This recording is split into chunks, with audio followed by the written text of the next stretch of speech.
on Life Talks, we're talking about gossip. We do these fun intros. We never know what we're going to say sometimes. But we're going to talk about gossip today, Dan. And there used to be a song on a show called Hee Haw about gossip. Do you remember Hee Haw? I remember Hee Haw. You lost all credibility with me because you actually brought up Hee Haw. I don't repeat gossip because you're going to have to listen closely the first time.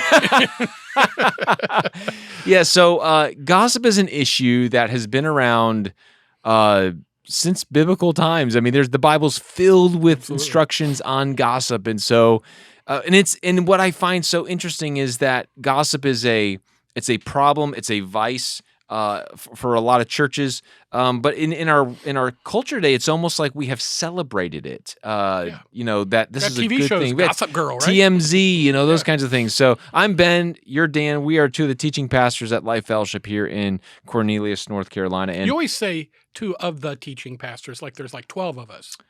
Well, I'd like to think that all of our pastors can teach. Okay. But yeah, you're right. We are the two main teaching pastors at Life Fellowship Church. Any more and we would explode. Okay, so Dan, what do we need to know about gossip? Well, I think first it's good to start with a definition. I have a definition, as is my custom. It's way too long, but here it is. Gossip is saying anything to anyone about someone else that you would not say this to or have not said this directly to the individual about whom you are speaking, when the person whom you are speaking is no part of a solution or resolution. I mean, that's a great definition. Here's Piper did this one. It's a little shorter and a little more concise. He said, gossip is when we speak to someone who is neither a part of the problem or a part of the solution about someone who is not present. That's a lot more concise. That's a lot more concise. Yeah. I like that. I mean, yeah, gossip is one of those things that, well, let me ask you this. Why do you think gossip is so fun? I'm going to say, why is it such a, I mean, the Bible calls it, like that juicy morsel, the words, Proverbs 18:8, the words of a gossip are like choice morsels that go down to the inmost parts. What is it about gossip that it feels so satisfying? Yeah. I think in a nutshell, it goes back to the original sin. It's pride. When we're gossiping about somebody else, we're exalting ourselves. Yeah. Did you hear about? And it's almost never. Hear about? Oh, it's my almost goodness. Never something positive, right? It's something scandalous, and so we're contrasting our lives, our situation, with what has happened to them. Yeah. And we Christians are very, very clever about our gossip. I was going to say, you just gave an intro. Let's think about all the introductory phrases that lead to gossip. The number one one is I got a prayer request. Yeah. I want to. So you can, and here it is, so that you can pray more intelligently. I mean, how many times? Or how about this one? I need to tell you something, but please don't tell anyone else. Yeah. I need just keep this between us. Just between us. I mean, I got to tell you something. Please don't tell anyone that I told you, or please don't share this with anyone else. I mean, at that point, the red light should be blaring. Or like you said, I've got a prayer request for you about someone else. Yeah. Or this another one is. I'm really concerned. Mm-hmm. Or burdened. I'm really burdened. Yes. Yeah. So and so those actually become the anesthesia we inflict on someone else as we get ready to inflict a wound, and we have to be aware of. And let's be honest, I've done that. I think I'm raising my hand. I've gossiped. Yeah. It is one of those things that because I'm glad you related it to pride, because when I was thinking about this episode. My mind kept going back there. The reason why I kept thinking, why do we do this? Why do we gossip about other people? And it's because when I'm tearing somebody down, I'm feeling better about myself. Yeah. And I think that's just, it comes down such that raw reality that if our hearts are not aligned with God's, we can descend into these kinds of behaviors. Yeah, and I think that's one of the reasons why it's so noxious to God that we do that, because pride is that original sin that many of us harbor in our hearts, and the fact is our motivations when we're sharing gossip are rarely positive. We're not wanting to pray for somebody. We're wanting to expose them. We're not wanting to help somebody. We're wanting to to make ourselves look better or to make them look worse. Yeah. I think it's almost, when I think about gossip, I think gossip is such a learned behavior, because most people that I know gossip usually, and I'm old enough now to see, generations, but if I look and see one generation gossip, I guarantee you that they've learned something in their home and they're learning it as well. It's a learned behavior. And the other thing is this, I just think some people love conflict and they love drama. Yes. There are some people that just love the conflict and they love the drama. So what do we do, Dan? What are the things that we can do to protect ourselves or maybe confront ourselves or guard ourselves against gossip? Well, I think there's, basically 4 things we can do. The first one is this. Determine before you say something whether or not what you're saying is actually gossip. If you're getting ready to tell something about somebody else to someone that you're talking to and they have no role in the problem, they have no solution to it, they aren't going to go with you as a Matthew 18 witness. They're not in the authority chain that would deal with them. Then stop it. I mean, seriously, where you and I've had to do this at times where I get it going and I'm like, you know what? I just need to stop right now. I just need to stop because particularly if you like to talk a lot, and I do, it's just easy for it to just like spill out. And then what happens for me is later on, I'll walk away from the conversation and I'll think, man, Dan, you did it again. Yeah. And why did I do it? Because I was trying to look better. It's bottom line. So that's the first thing. The second thing is this: if somebody is gossiping to you, when they say, I want to tell you something about so and so or whatever, you say, wait. Let me go call them right quick so that we can kind of work through this together. And a lot of them will say, well, no, I'm just wanting counsel right now. I said, well, counsel isn't going to work unless we bring everybody to work. Watch the backpedaling. And I've done this on a couple of occasions to chronic gossipers in the church who are always trying to stir something up. And what often it would be, they'd want to come and talk to me about another staff member. And sometimes I would stop them by this. I'd say, okay, hang on just a moment. You've listed their name. I want you to know this. When we're done with this conversation, I'm going to go to them and tell them what you're telling me and get their side of the story. Will that be okay with you? And it never is. It never is. Yeah. And so then I say, well, I tell you what, here's the better solution. You go talk to them, and if you can't work it out among yourselves, then come back to me with them, and then we'll try to figure out a solution. They never come back because they never go. Because the problem is not bad enough for them to deal with it, or they don't have the courage to deal with it.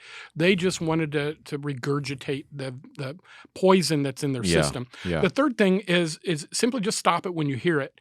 And you can do that by either redirecting the conversation if you're not particularly confrontational. Just simply say, you know what, let's talk about this instead. Or tell the person that, I'm not comfortable talking about this right now. This person's my friend. If you haven't gone to them yet, I really feel convicted that I shouldn't listen. So if you'll go to them first, and then if it's not worked out, then we'll talk about our next steps. But that you really stop it. And then the third thing is this, and this is the one I really want to be and do. And that is this. I want to be an advocate for the person being gossiped about. So we are very prone not to give others the benefit of the doubt. You don't always know everyone well enough to be able to make very declarative things, but there's a few people in my life, like my wife, like you, and I'm not saying this to make you feel better, but if somebody came up to me and said, well, I think Pastor Ben's probably using some money, I would stop him right there and I would say, hang on just a moment. I don't know you well enough, but I know Ben. I've known Ben almost all of his adult life and most of my adult life, and I can tell you this. He gets the benefit of the doubt. I've known him. I've watched him. I prayed with him. I've trusted him. And I said, so before we go any further, I need you to know that, and I need you to know I'm going to talk to him about what you're about ready to say. Yeah, I think it's really interesting. Did you ever watch the new Sherlock Holmes show that was put out by the BBC? Or they showed it on PBS Masterpiece, and I'm always nervous when I suggest shows. I watch these things through VidAngel, people. So like, if there's bad stuff in there, Masterpiece. I mean, very rarely. But anyways, they came out maybe like 6 or 7 years ago with a brand new Sherlock series, and it was set in modern day England, and so it was. But it's very well done. It was very Benedict Cumberbatch is one of the actors who plays Sherlock Holmes, and but it's very, very well done storytelling. But one of the things, Sherlock's main arch nemesis is Moriarty, and Moriarty in this show, really that guy who plays it, he does a fantastic job. But at the end of the second season, he is talking about how he's working things to set up so that people will believe that this whole charade of Sherlock being this great expert investigators is just a big hoax. And he has this conversation with Sherlock to say, the funny thing about a lie is that even when you tell something about that might not be true, it gets stuck in your head, and you all of a sudden start wondering, but what is it? Because sows the seeds of doubt. Sows the seeds of doubt. Like maybe there is something wrong here. And that's what the most dangerous thing, the book of James calls the tongue this powerful force that can destroy. It's like a forest fire, right? That can destroy things. It's a rudder on a ship. It's a forest fire. Yeah. And there's a third, something about wind. Yeah. So I think the one thing that we got to remember is how many people's reputations have been hurt or ruined by people because there's just, even the thing that's said is not true, but they just put this little seed of doubt in your minds about the character of this person, and all of a sudden you can't get out of your head to think, man, maybe they aren't who they say they are because of this person. And a lie told often enough becomes a truth to many people. And I think this is what's really important when we talk about gossip. I used to think that gossip is when you're telling something that's not really true about other people. And that's a kind of gossip, but it's also, gossip can be truth, but it's just involving people that you don't need to know about that. Right. You know what I mean? And I think you have to differentiate, is this a lie that's being taught, or is this a truth that I don't really need to know about? But I think it's important when you're hearing something to differentiate, but you got to be aware, don't allow those little seeds of doubt to penetrate your minds, that all of a sudden that becomes a vine, and all of a sudden you start creating this doubt. I remember Dan, there, I know I'm going on a rant here, but there was a guy in my church that, our families used to be, fairly close, and we could just kind of feel them pulling back emotionally, right? Mm-hmm. And so I can't remember if I've told this story before on this podcast, but anyways, one day this guy's like, hey, I want us to do, breakfast together. So we meet for breakfast, and he's like, we're just really struggling at the church. I think we're gonna leave. Da da da. And I'm like, well, what's going on? He said, I heard from a there used to be a pastors meeting that would meet every Wednesday, and the pastors in Denver, we get together and pray for each other and pray for our churches. And he's like, one of the pastors there told me that you said this about me, and I was like, no, I never said anything. I never said anything like that. I said, you can talk to every guy in that, and talk to this pastor. I never said, yeah, I know, but it just hurt us so deeply that you would say that. I'm like, well, I didn't say it. And I just kept, he's like, but we're really struggling right now. And I kept saying, but it's not true. But it didn't matter. And what I realized was 4 months ago, another guy, and I don't know if this is true or not, but told this other guy, hey, this is what your pastor said about you. Mm-hmm. And all of a sudden, instead of just going to me and say, hey, did you say this about me? No.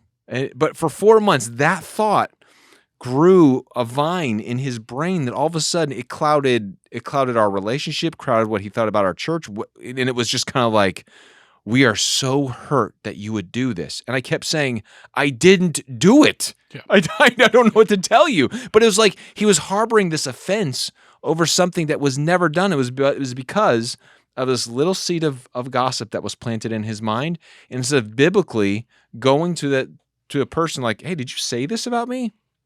And it just continued to fester. And that's the kind of fire that we're talking about, that the Bible talks about. And there's so much can be learned even from that illustration, because the reality is that I know this is true of me. There have been times when I have literally said things that I wished I hadn't said. In a moment, maybe I was making a joke. Mm-hmm. Maybe I was just being carnal at that moment, and I said something unkind. Mm-hmm. If you call me on that, then I have a responsibility to repent and ask you to forgive me. Yeah.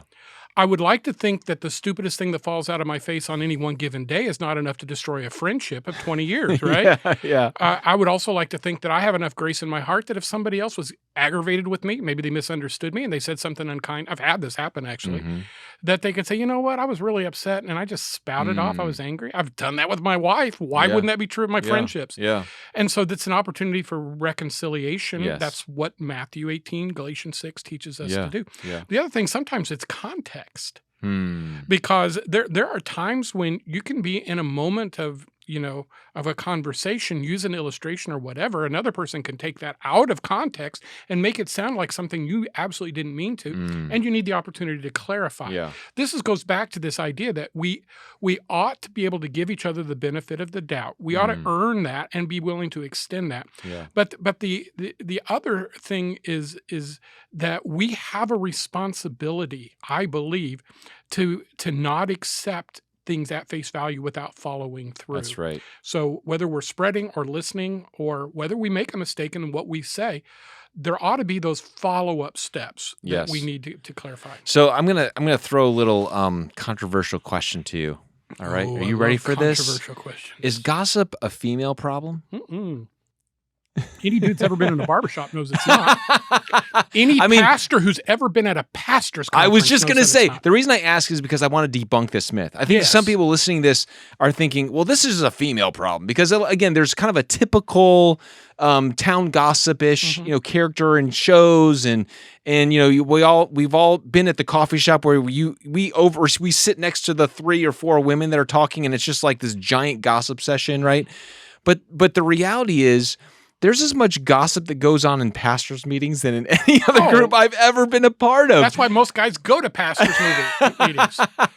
That's one of the reasons I quit going to pastors' meetings. So I think the reason I asked that is because I believe the answer. And you answered correctly. We gossip differently, but it's still gossip. Okay. That's a great point. I think we do gossip differently, but gossip is a male and female problem. It's an old and young problem. It's a Christian and non-Christian. That's right. problem. That's right. So. And I think one of the hardest thing to do, if you're listening to this, one of the hardest things to do as a follower of Jesus, Dan, is when you are in the middle of a group of people, friends, and they start gossiping, for you to be the person that says, guys, let's not do this. Yeah.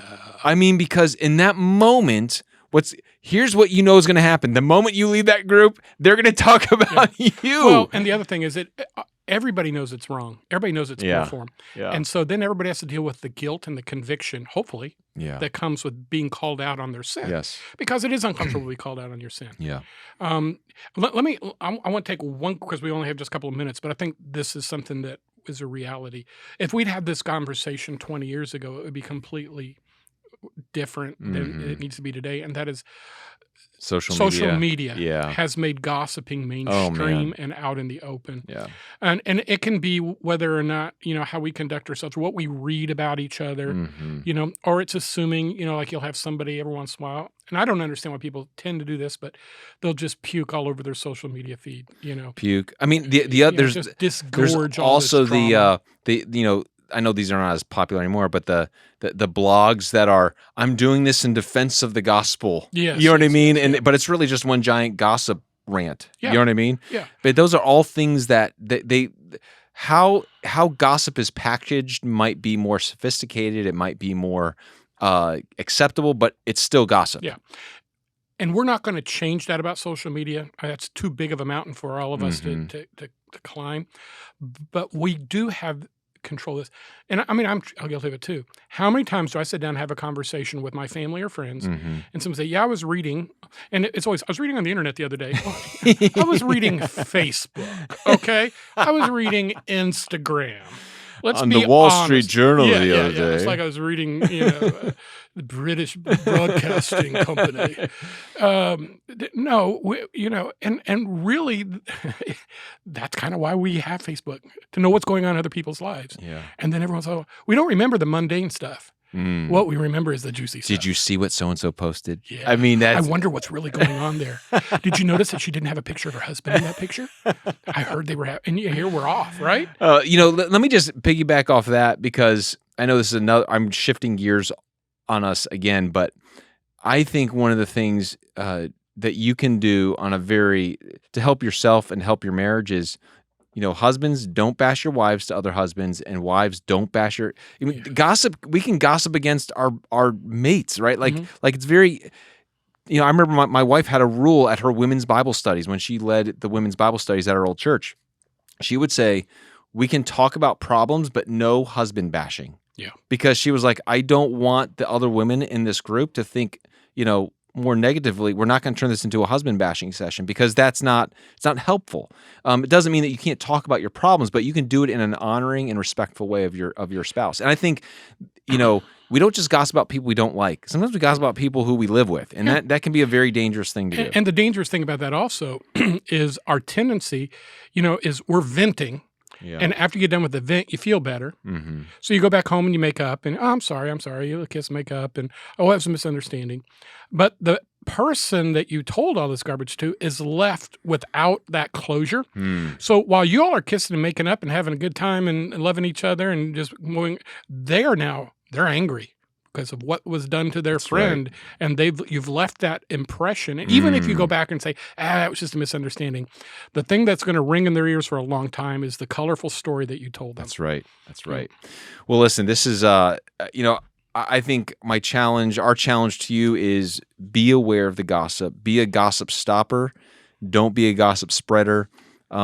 Be aware, ask God to make you aware of the small ways in which gossip might be a part of your life. And we know that the tongue has incredible power to tear down or to build up. And let's be people who choose to build up people to glorify God. And that Life Fellowship Church would not be a church that has any whiff of gossip in it. Thank you again for joining us on this conversation. We'll talk to you next time.